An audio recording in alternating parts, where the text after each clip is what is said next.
तो ये है हमारा अध्याय 3 धातु एवं अधातु। इसके प्रश्नों को अब हम लोग करते हैं। पहला है धातुएं निम्नलिखित में से कौन सा गुणधर्म नहीं दर्शाती। तो जो धातु होते हैं उनके भौतिक गुणों में हम पढ़ते हैं कि ये विद्युत के चालक होते हैं, ये ध्वनिक प्रकृति के होते हैं, यानी इनको पीटने पर टन की आवाज आती है, और ये तन्य होते हैं। द्युतिहीनता का मतलब होता है डलनेस,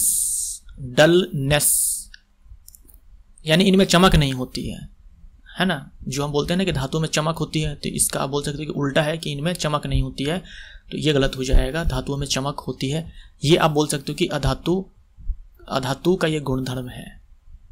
धातुओं के पतले तार खींचे जाने के गुण को क्या कहते हैं? इसे हम लोग तन्य बोलते हैं, तन्यता बोलते हैं। धातु जो होते हैं तन्य होते हैं, इसे हम पतले तार के रूप में खींच सकते हैं, और हम इसे पीट करके पतले चादर के रूप में ढाल सकते हैं, तो इसे हम आघात वर्धनता बोलते हैं। तो ये भी धातु का ही गुण है, लेकिन हमसे पतले तार खींचे जाने के गुण के बारे में पूछा है, तो तन्यता हमारा आंसर हो जाएगा। तो धातु होते हैं, उनको पीटने पर टन की आवाज आती है, और धातुएं जो होती है विद्युत के चालक होते हैं। खाना पकाने के बर्तन बनाने में एल्यूमिनियम काम आता है। एल्यूमिनियम के कौन से गुणधर्म इसके लिए उत्तरदायी है? जो एल्यूमिनियम है ये धातु है, और ऊष्मा और विद्युत दोनों के ये अच्छे चालक हैं। सबसे बेस्ट तो हमारा सिल्वर है। ऊष्मा और विद्युत दोनों के लिए जो सर्वश्रेष्ठ चालक है वो है सिल्वर, लेकिन कॉपर, एल्यूमिनियम ये सभी बहुत ही अच्छे चालक होते हैं ऊष्मा और विद्युत दोनों के लिए। तो उच्च ऊष्मीय चालकता के कारण हम लोग इसका इस्तेमाल करते हैं, और उच्च विद्युत चालकता ये तो ठीक है, इसके पास ये प्रॉपर्टी है, लेकिन खाने बनाने में हम एल्यूमिनियम का बर्तन इसलिए इस्तेमाल थोड़ी ना करते हैं कि विद्युत के अच्छे चालक हैं। हम कोई करंट पास थोड़ी करवाते हैं, ऊष्मा पास करवाते हैं, तो ये आंसर नहीं होगा। तन्यता से कोई मतलब नहीं है। उच्च गलनांक होना चाहिए भाई, ताकि ये गले नहीं। तो 1 और 4 जो है हमारा सही है, डी हमारा राइट आंसर। उसके बाद है निम्नलिखित में से कौन सी धातु ठंडे तथा गर्म जल से कोई क्रिया नहीं करती? देखो, सोडियम और कैल्शियम ये दोनों जो होते हैं ये तो ठंडे जल के साथ, गर्म जल के साथ और स्टीम के साथ, तीनों के साथ करते हैं। इसमें चाहो तो आप पोटेशियम को भी शामिल कर सकते हो इसी वाले लिस्ट में, इन दोनों के लिस्ट में। मैग्नीशियम की अगर हम बात करें तो ठंडे जल के साथ ये अभिक्रिया जो है मैग्नीशियम धातु नहीं करती है, केवल गर्म जल के साथ और भाप के साथ अभिक्रिया करती है। अगर हम आयरन की बात करें तो ये ठंडे जल के साथ भी नहीं, गर्म जल के साथ भी नहीं, केवल और केवल भाप के साथ। लिखा है ठंडे तथा गर्म जल से कोई क्रिया नहीं करती, तो आयरन हमारा राइट आंसर हो जाएगा। ठंडे और गर्म जल के साथ कोई क्रिया नहीं करती। तो एल्यूमिनियम हो गया। एल्यूमिनियम के बाद हमारा जिंक और आयरन, ये तीनों जो है केवल और केवल स्टीम के साथ रिएक्शन करते हैं, ठंडे जल के साथ और गर्म जल के साथ नहीं करते हैं। आयरन तथा भाप की लंबे समय तक अभिक्रिया से आयरन का निम्नलिखित में से कौन से ऑक्साइड प्राप्त होगा या होंगे?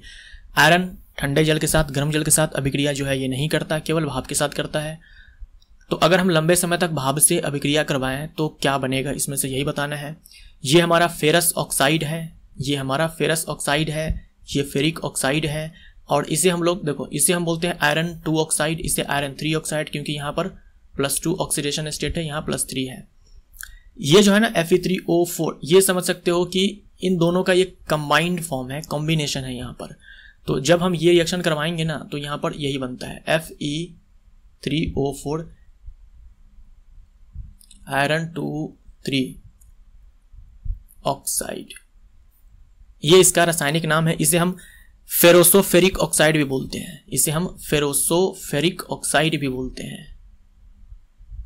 फेरोसोफेरिक ऑक्साइड, या तो ये बोल दो या फिर ये बोल दो। सी हमारा राइट आंसर हो जाएगा, ये बनता है।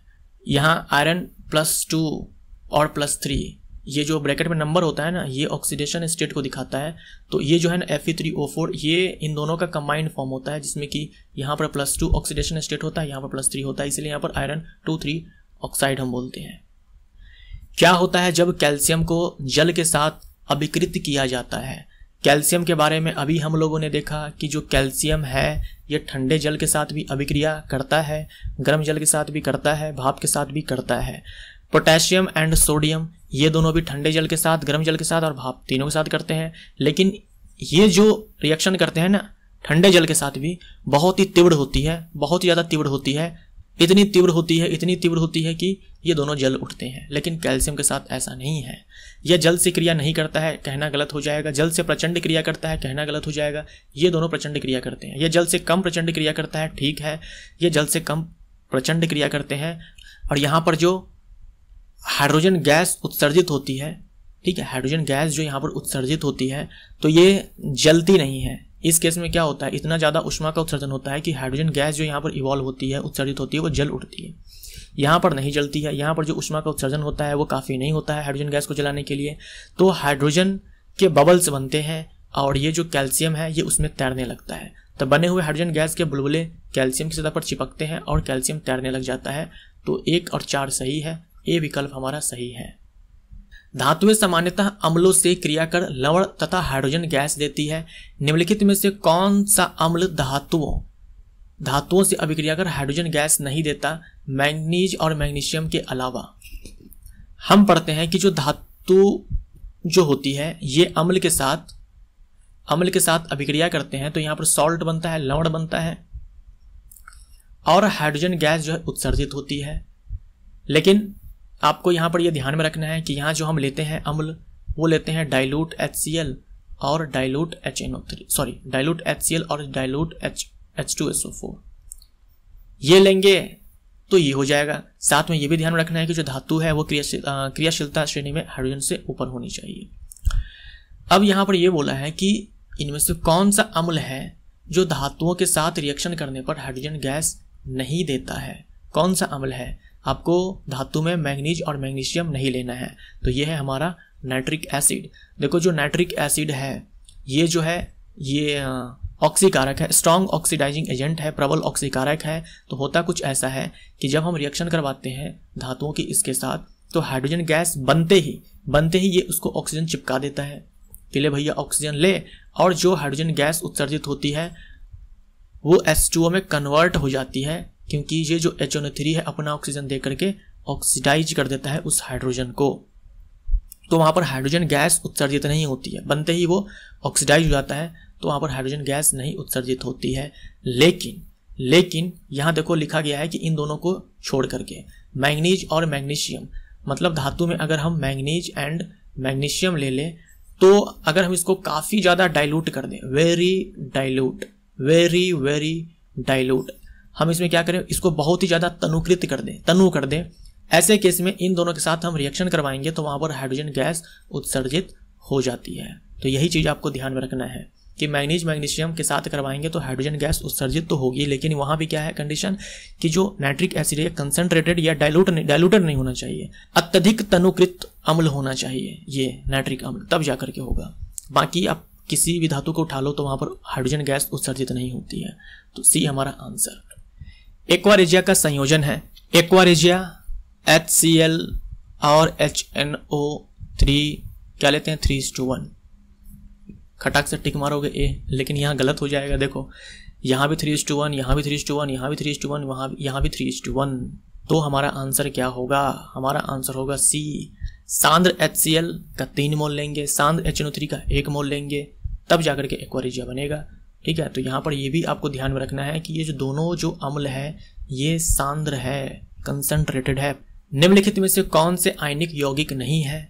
आयनिक यौगिक नहीं है। आयनिक यौगिक जो है ये धातु और अधातु के बीच में बनता है, धातु और अधातु के बीच में बनता है। आयनिक यौगिक में क्या होता है? इलेक्ट्रॉन ट्रांसफर होता है, इलेक्ट्रॉन का ट्रांसफर होता है, कंप्लीट ट्रांसफर होता है, कोई साझेदारी जो है यहाँ पर नहीं होती है। तो ये देखो धातु और अधातु के बीच में है तो ये आयनिक है। HCl देखो ये दोनों के दोनों धातु ही है तो ये नहीं है, सह संयोजक यौगिक है। CCl4 ये भी क्या है? सह संयोजक यौगिक है, ये भी नहीं है। सोडियम क्लोराइड तो है ही आयनिक। तो 1 और 4 हमारा सही आंसर हो जाएगा। 1 और हमसे पूछा कौन नहीं है, कौन नहीं है, तो HCl और CCl4, तो 2 और 3 हमारा आंसर होगा। 2 और 3 बी हमारा राइट आंसर। निम्नलिखित में से कौन सा गुणधर्म सामान्यतः आयनिक यौगिकों के द्वारा प्रदर्शित नहीं किया जाता है? जो आयनिक यौगिक होते हैं, जो आयनिक कंपाउंड होते हैं वो जल में विलय होते हैं। ठीक है, जल में विलय होते हैं, जल में विलय होते हैं। पेट्रोल ले लो, डीजल ले लो, केरोसिन ले लो, इन सब में विलय नहीं होते हैं। ठोस अवस्था में विद्युत चालकता नहीं, ठोस अवस्था में विद्युत का चालन ये नहीं करते हैं, ये करते हैं आपके इसमें गलित अवस्था में। गलित अवस्था में, क्योंकि गलित अवस्था में ये आयंस में टूट जाते हैं, आयंस में ये टूट जाते हैं। तो गलित अवस्था में विद्युत का चालन ये करते हैं, तो ये हमारा सही हो जाएगा। उच्च गलनांक और क्वथनांक होता है, क्योंकि जो आयंस होते हैं, फॉर एग्जांपल NaCl में आयंस है Na+Cl-, तो इनके बीच में स्ट्रॉन्ग इलेक्ट्रोस्टैटिक फोर्स होता है, इसीलिए जो इनका मेल्टिंग पॉइंट और बॉइलिंग पॉइंट है ये काफ़ी ज़्यादा हाई होता है आयनिक कंपाउंड्स के केस में। तो कौन पूछा है कि नहीं करता है, तो बी हमारा यहाँ पर राइट आंसर होगा। निम्नलिखित में से कौन सी धातुएं प्रकृति में प्राकृत अवस्था में पाई जाती है, तो ये कौन सी धातुएं हैं, ये धातु है सिल्वर, ये धातु है गोल्ड एंड है प्लेटिनम। तो कॉपर नहीं, जिंक नहीं, गोल्ड एंड सिल्वर, 2 और 4 सी हमारा राइट आंसर। विभिन्न विधियों द्वारा धातुओं को परिष्कृत किया जाता है, निम्नलिखित में से कौन सी धातु को विद्युत परिष्करण द्वारा परिष्कृत किया जाता है, यानी कि इलेक्ट्रोलाइटिक रिफाइनिंग किया जाता है। सबसे लास्ट में धातुओं के शुद्धिकरण के लिए हम लोग करवाते हैं ना इलेक्ट्रोलाइटिक रिफाइनिंग, तो इनमें से किसके लिए जो है ये प्रोसेस अपनाया जाता है परिष्कृत करने के लिए, तो आप ये याद रखिएगा, गोल्ड है, सिल्वर है, कॉपर है, ये टिन है, जिंक है और निकल है। एनसीईआरटी के बुक में ये सारे नाम मेंशन है इस विधि के लिए। तो इसमें देखो गोल्ड, कॉपर हो, बस हो गया 1 और 2, ये हमारा राइट आंसर। वायु में लंबे समय तक उद्भासन, यानी कि छोड़ देने पर वायु में लंबे समय तक जो है हम क्या करेंगे, सिल्वर की वस्तुओं को छोड़ देंगे। इसका मतलब यही हुआ, वायु में लंबे समय तक उद्भासन से सिल्वर की वस्तुएं काली हो जाती है। यह निम्नलिखित में से किसके बनने के कारण होता है। सिल्वर की वस्तुएं जो होती है वो काली पड़ जाती है, क्योंकि उसके ऊपर सिल्वर सल्फाइड की परत चढ़ जाती है। जो हवा में सल्फर है उसके साथ ये सिल्वर जो है रिएक्ट करता है और रिएक्ट करके सिल्वर सल्फाइड कंपाउंड बनाता है, और इसी की परत चढ़ जाती है सिल्वर के ऊपर, जिसके कारण वो सिल्वर जो है, ये सिल्वर की वस्तुएं जो है काली पड़ जाती है। तो सी हमारा राइट आंसर हो जाएगा। किसकी पतली परत के लेपन के द्वारा आयरन को जंग से बचाने के लिए गैल्वेनीकरण एक विधि है, तो गैल्वेनाइजेशन का इस्तेमाल किया जाता है आयरन को जंग से बचाने के लिए। उस पर जिंक की परत चढ़ाई जाती है आयरन के ऊपर। हमारे जीवन के लिए स्टेनलेस स्टील एक उपयोगी पदार्थ है। स्टेनलेस स्टील में आयरन को किन के साथ मिश्रित किया जाता है। स्टेनलेस स्टील जो है ये जंग रोधी होता है ना, इसमें जंग जो है नहीं पकड़ता है।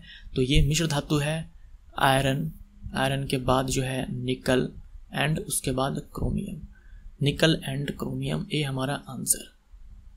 यदि कॉपर को वायु में खुला रखा जाता है तो यह अपनी चमकीली भूरी सतह खो देता है तथा हरे रंग की परत प्राप्त करता है।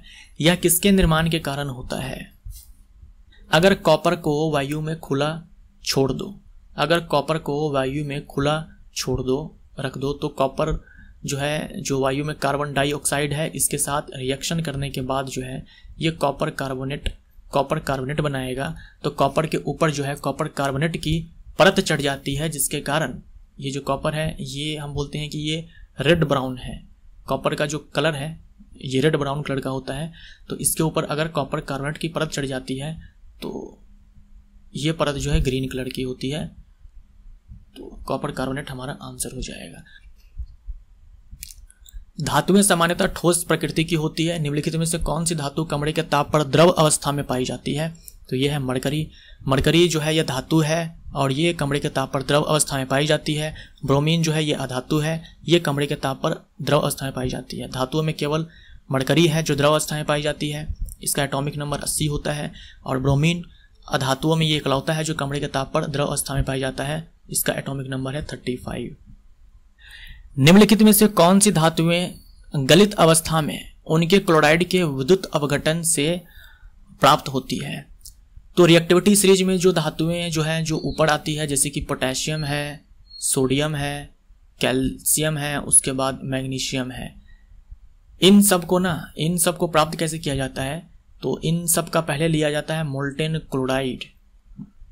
क्लोराइड है, एक्वस नहीं है, जलीय नहीं है, गलित क्लोराइड है, कोई जलीय क्लोराइड नहीं है, जलीय विलयन नहीं है। इन सब का करवाया जाता है इलेक्ट्रोलिसिस, ठीक है, तब जाकर के यहाँ पर ये धातु मिल जाएगा। जैसे सोडियम क्लोराइड का हम गलित अवस्था लेंगे, उसका इलेक्ट्रोलिसिस करवाएंगे तो सोडियम मिल जाएगा। ऐसे ही पोटेशियम क्लोराइड, कैल्शियम क्लोराइड, ये सारे। एल्यूमिनियम के केस में क्या होगा, एल्यूमिनियम का हम लेते हैं मोल्टेन ऑक्साइड लेते हैं, मोल्टेन ऑक्साइड, तब जाकर के हम इसका इलेक्ट्रोलिसिस करवाते हैं तो एल्यूमिनियम मिलता है। तो एल्यूमिनियम के केस में मोल्टेन ऑक्साइड लेंगे, इस केस में मोल्टेन क्लोराइड लेंगे, तो सोडियम कैल्शियम हो जाएगा। ये दोनों नहीं है तो आंसर हमारा डी हो जाएगा। सामान्यतः अधातुएं चमकीली नहीं होती है, निम्नलिखित में से कौन सी अधातु चमकीली है, तो आयोडीन का एटॉमिक नंबर 53 है। आयोडीन जो है ये सब्लिमेट भी करता है, ठीक है, ये जो है ये सबलाइम है, इसका जो है ऊर्ध्वपातन भी होता है, यानी आयोडीन ठोस को हम गर्म करेंगे तो सीधा गैस में कन्वर्ट ये हो जाएगा। है ये अधातु, लेकिन इनके पास धातु जैसी चमक होती है।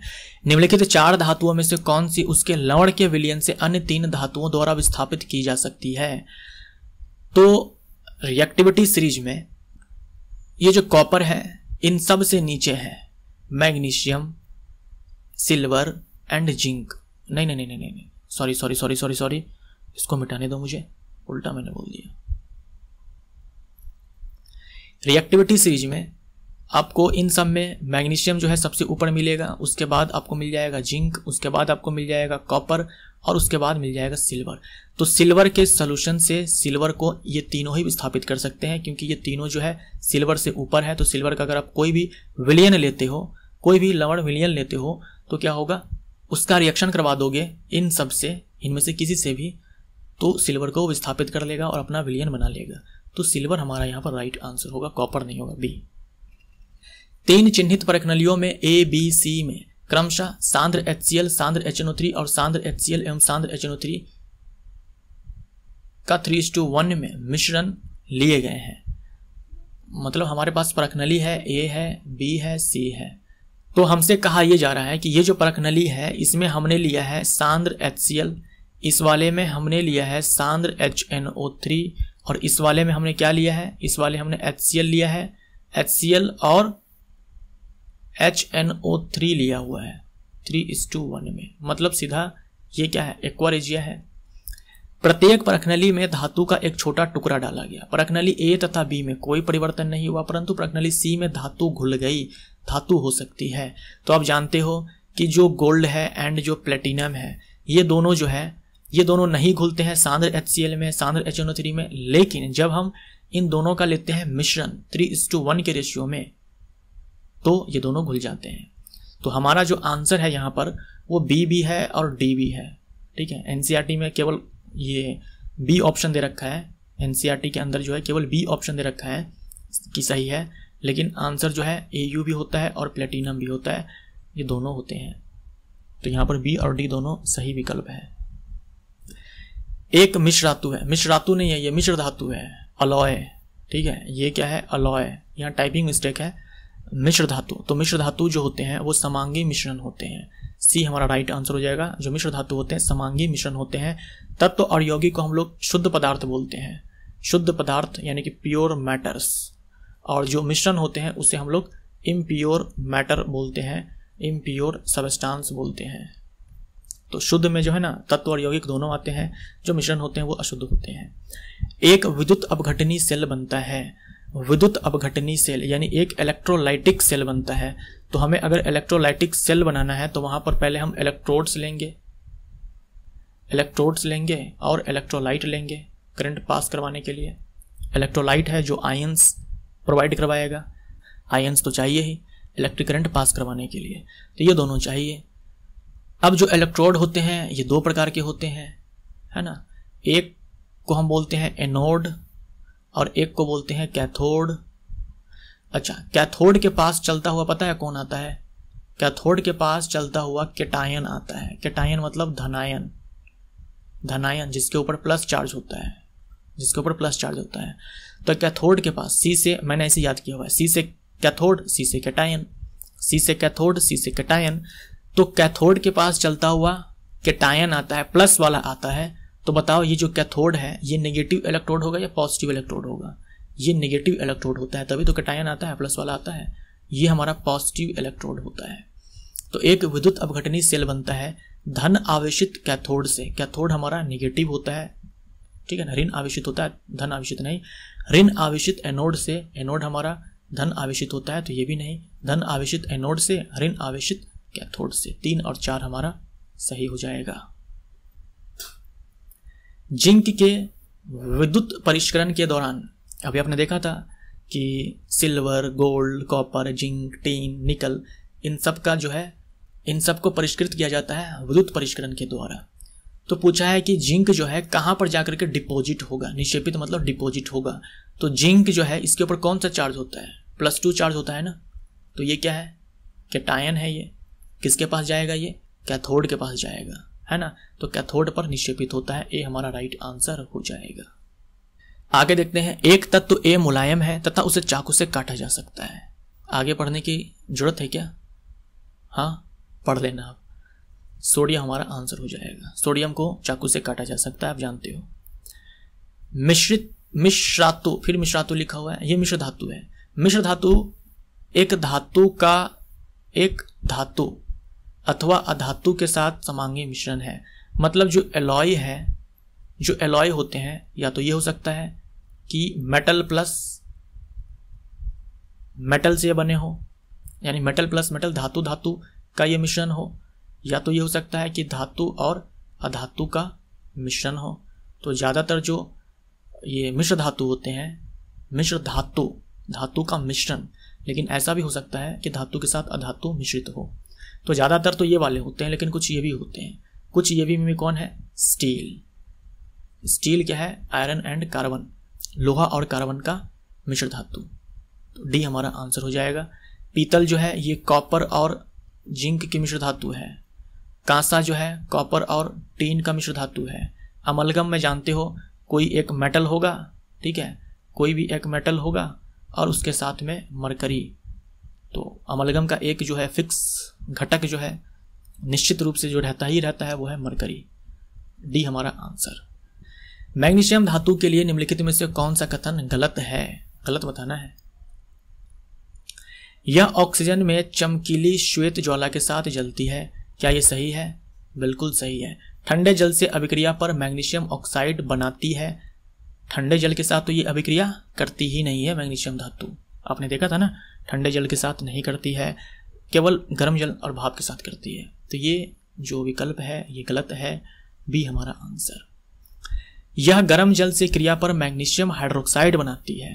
ठीक है, गर्म जल से अभिक्रिया करने पर मैग्नीशियम हाइड्रोक्साइड बनाती है तथा हाइड्रोजन गैस निकलती है। सही है।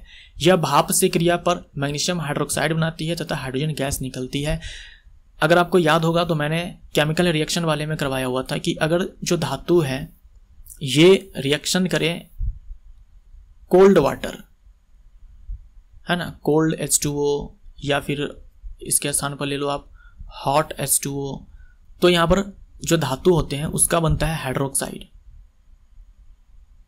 मेटल हाइड्रोक्साइड, और यहां पर हाइड्रोजन गैस उत्सर्जित होती है। ठीक है, लेकिन यहीं पर मैंने आपसे ये भी कहा था कि अगर हम लेते हैं स्टीम, है ना, यानी जल लेते हैं भाप के फॉर्म में, तब वहां पर मेटल ऑक्साइड बनता है, मेटल ऑक्साइड बनता है और हाइड्रोजन गैस तो यहां भी उत्सर्जित होती है। राइटिंग के लिए मैं माफ़ी चाहूँगा, मेरी राइटिंग बिल्कुल भी अच्छी नहीं है, ख़राब है, मैं जानता हूँ, बचपन से ही ख़राब है। और ये जो पेन टैब है ना जिस पे लिखा जाता है उस पे तो जिसकी राइटिंग अच्छी भी है ना उसकी भी ख़राब बनती है। तो देखो, भाप से क्रिया करने पर मैग्नीशियम हाइड्रोक्साइड बनाती है। ये जो विकल्प है ना ये भी गलत होना चाहिए, ये भी जो है गलत होना चाहिए। तो यहाँ पर जो ऑप्शन है हमारा बी और डी दोनों गलत जो है यहाँ पर होने चाहिए, लेकिन एनसीईआरटी में केवल बी को गलत माना गया है, इसको सही माना गया है। तो ठीक है, आपको याद ये रखना है, आपको ये याद रखना है, यहाँ पर मैं केवल बी के साथ जा रहा हूँ यहाँ पर, ठीक है, लेकिन मेरे हिसाब से बी और डी दोनों ही यहाँ पर गलत ऑप्शन है। निम्नलिखित में से कौन सी मिश्र धातु, फिर है मिश्र धातु में मरकरी उसके एक अवयव के रूप में होता है। तो मरकरी जो है अमलगम में होता है। अमलगम कहाँ है? अमलगम जिंक अमलगम, यानी जिंक के साथ मरकरी धातु जो है यहाँ पर उपस्थित होगी। सोल्डर जो है ये मिश्र धातु है लेड एंड टीन, शीशा और टीन का। एल निको, देखो नाम में ही है, इसके नाम में ही धातु है एल्निको, एल्यूमिनियम, निकल एंड कोबाल्ट। स्टेनलेस स्टील में अभी आपने देखा था कि निकल है, क्रोमियम है एंड आयरन है। एक्स तथा वाई के मध्य अभिक्रिया पर यौगिक जेड बनता है। एक्स इलेक्ट्रॉन खोता है जबकि वाई इलेक्ट्रॉन ग्रहण करता है। निम्नलिखित में से कौन सा गुण जेड नहीं दर्शाता? यहाँ क्या हो रहा है, एक इलेक्ट्रॉन खो रहा है, दूसरा उसको ग्रहण कर रहा है, मतलब कंप्लीट ट्रांसफर ऑफ इलेक्ट्रॉन हो रहा है, इलेक्ट्रॉन का पूर्ण स्थानांतरण हो रहा है। यानी जो जेड है ये कोई आयनिक कंपाउंड है, क्योंकि आयनिक कंपाउंड में ही ऐसा होता है। आयनिक कंपाउंड बनता ही है इलेक्ट्रॉनों के पूर्ण रूप से स्थानांतरण से। तो ये एक आयनिक यौगिक है। आयनिक यौगिक के पास उच्च गलनांक होता है, ठोस अवस्था में पाया जाता है, सही है। गलित अवस्था में विद्युत का चालन करता है, सही है। निम्न गलनांक जो है ये गलत हो जाएगा, ये सहसंयोजक यौगिक के पास होता है। 3 तत्व है एक्स वाई जेड, जिसके इलेक्ट्रॉनिक विन्यास यहाँ पर हमें दे रखे हैं। निम्नलिखित में से कौन सा कथन सही है? तो देखो एक्स 2 8 10, 10 इलेक्ट्रॉन, 10 प्रोटॉन, 10 परमाणु संख्या। वाई जो है 2 8 7 है, तो 2 8 10 17, 17 इलेक्ट्रॉन, 17 प्रोटॉन, 17 परमाणु संख्या। जेड में आ जाओ, 2 8 2, 12 इलेक्ट्रॉन, 12 प्रोटॉन, 12 परमाणु संख्या। तो ये दोनों जो है अधातु है, ये है नियॉन, ये है क्लोरीन और ये है मैग्नीशियम। तो वाई जो है अधातु है, जेड एक धातु है, डी हमारा सही हो जाएगा। अधातु में सामान्यतः क्षारीय ऑक्साइड बनाती है, अधातु नहीं धातु। धातु सामान्यतः क्षारीय ऑक्साइड बनाती है। एक्सेप्शन कौन है? Al2O3 और ZNO, ये जो है उभयधर्मी है। निम्नलिखित में से कौन सी धातु एक उभयधर्मी ऑक्साइड बनाती है? लो यही पूछ रखा है, एल्यूमिनियम हो जाएगा हमारा आंसर। सामान्यतः अधातु विद्युत के चालक नहीं होते। निम्नलिखित में से कौन सा विद्युत का अच्छा चालक है? सामान्यतः जो अधातु होते हैं विद्युत के चालक नहीं होते हैं, लेकिन आप जानते हो कार्बन का अपरूप जो ग्रेफाइट है वो विद्युत का चालन करता है। विद्युत तारों पर विद्युत रोधी पदार्थ की एक परत होती है। सामान्यतः उपयोग में लिए जाने वाला यह पदार्थ है PVC. PVC polyvinyl chloride, polyvinyl chloride ये जो है ये बहुलक है और इसका एकलक क्या हो जाएगा? Vinyl chloride. विनाइल क्लोराइड ये मोनोमर यूनिट है पीवीसी का, यानी ये है विनाइल क्लोराइड, इसी का बहुलक होता है पॉलीविनाइल क्लोराइड। निम्नलिखित में से कौन सी अधातु एक द्रव है? ब्रोमीन। ब्रोमीन जो है ये एकमात्र अधातु है जो कमरे के ताप पर द्रव अवस्था में पाई जाती है। निम्नलिखित में से कौन सी रासायनिक अभिक्रिया संपन्न होगी? निम्नलिखित में से कौन सी रासायनिक अभिक्रिया संपन्न होगी? तो देखो विस्थापन अभिक्रिया वाला अपना दिमाग लगाओ। विस्थापन अभिक्रिया, एकल विस्थापन। देखो यहाँ पर कौन कौन सी धातुएं हैं? मैग्नीशियम है, जिंक है, मैग्नीशियम है, जिंक है, आयरन है और कॉपर है। अगर हम इन सबको सजाएं रिएक्टिविटी के हिसाब से तो सबसे ऊपर मैग्नीशियम, उसके बाद जिंक, उसके बाद आयरन एंड सबसे नीचे कॉपर। ठीक है, तो मैग्नीशियम सल्फेट और आयरन का जब हम रिएक्शन करवाएंगे तो क्या ऐसा होगा कि आयरन जो है मैग्नीशियम को विस्थापित कर दे? नहीं होगा, क्योंकि आयरन मैग्नीशियम से नीचे है, ये नहीं होगा। जिंक सल्फेट आयरन जिंक को विस्थापित कर ही नहीं पाएगा। यहाँ आ जाओ, अच्छा लेड भी है यहाँ पर, ओहो लेड भी है। लेड कहाँ मिलेगा हमें? आयरन के बाद। यहाँ पर आप डाल सकते हो लेड को आयरन के बाद। अच्छा यहाँ पर मैग्नीशियम सल्फेट लिया गया, फिर तो बिल्कुल भी नहीं होगा, काफ़ी नीचे है। कॉपर सल्फेट और आयरन करवाएंगे तो कॉपर देखो नीचे है, आयरन जस्ट ऊपर है, इस वाली सीरीज में जस्ट ऊपर है, तो यहाँ पर हो जाएगा। जो आयरन है विस्थापित कर देगा कॉपर को, डी जो है हो जाएगा। निम्नलिखित में से कौन सा विद्युत अपघटनी परिष्करण इलेक्ट्रोलाइटिक रिफाइनिंग किसके लिए करवाते हैं?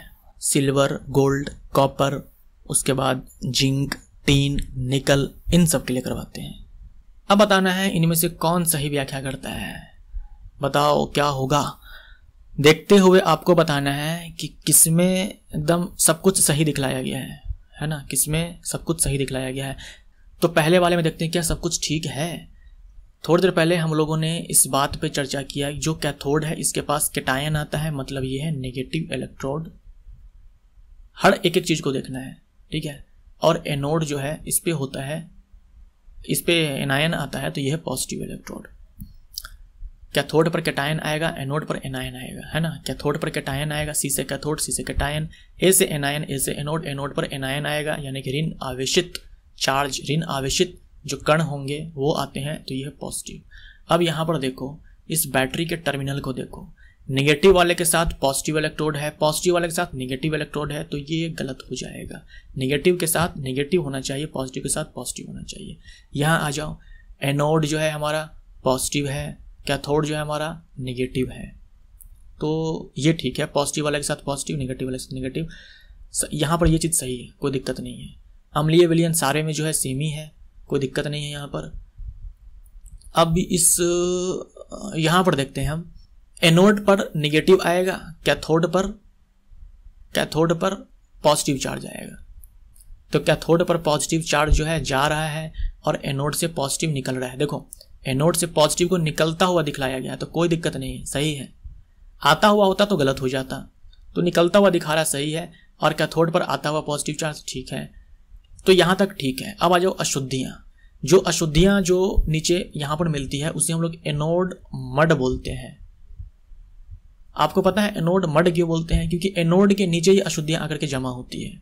इसमें हम क्या करते हैं, जिस कॉपर को हमें शुद्ध करना होता है, यानी जो अशुद्ध कॉपर होता है उसी का हम लोग कैथोड बनाते हैं, और कॉपर का ही एक शुद्ध सैंपल लेते हैं, उसका हम बनाते हैं एनोड। उसके बाद जो अशुद्ध कॉपर होता है वो इस कैथोड से टूट करके इस विलयन में घुल जाता है। सॉरी, मैंने उल्टा बोल दिया है। यहाँ पर हम लेते हैं इम्प्योर कॉपर, माफ करिएगा, यहाँ पर हम लेते हैं इम्प्योर कॉपर और कैथोड लेते हैं प्योर। इसके बाद जो इम्प्योर ये जो कॉपर लेते हैं, इसमें से कॉपर जो है ये निकल करके, इसमें से निकल करके जो निकलता हुआ दिखलाया गया है ये विलयन में घुल जाता है और जा करके जमा हो जाता है कैथोड पर। ठीक है, तो ऐसा कुछ यहाँ पर होता है। ये चीज़ हम लोगों ने पढ़ा हुआ है रिएक्शन वाले वीडियो में, जो मैंने 3 करवाया हुआ है। जो अशुद्धियाँ होती है वो जा करके जमा हो जाती है एनोड के नीचे, इसलिए तो एनोड मोड बोलते हैं। यहाँ जमा है कैथोड के नीचे, तो यही चीज़ यहाँ पर गलत है। बस ये अशुद्धि जो है ना, इसका पोजीशन गलत है यहाँ पर। ठीक है, देखो यहाँ पर एनोड पर क्या होता है, पॉजिटिव चार्ज होता है, नेगेटिव वाले के साथ जुड़ा हुआ है टर्मिनल पे, तो गलत हो जाएगा। इस वाले में देख लो सब कुछ सही है। ये हमारा नेगेटिव है, नेगेटिव टर्मिनल के साथ, ये पॉजिटिव है, पॉजिटिव टर्मिनल के साथ अम्लीय विलयन लिया गया यहाँ पर, और अशुद्धि जो है एनोड के नीचे है। बाकी देखो जो ये पॉजिटिव चार्ज है ये कैथोड पर आता हुआ दिख रहा है और एनोड से निकलता हुआ दिखलाया गया है Cu2+ को। ठीक है, कोई दिक्कत नहीं है। यहाँ पर एनोड के नीचे अशुद्धि है तो ये एनोड मड हो जाएगा। तो बस ये जो हमारा जो C है ना, ये C सही है, बाकी सब गलत है। तो फाइनली यहाँ पर जाकर के हमारा 3rd चैप्टर भी समाप्त होता है।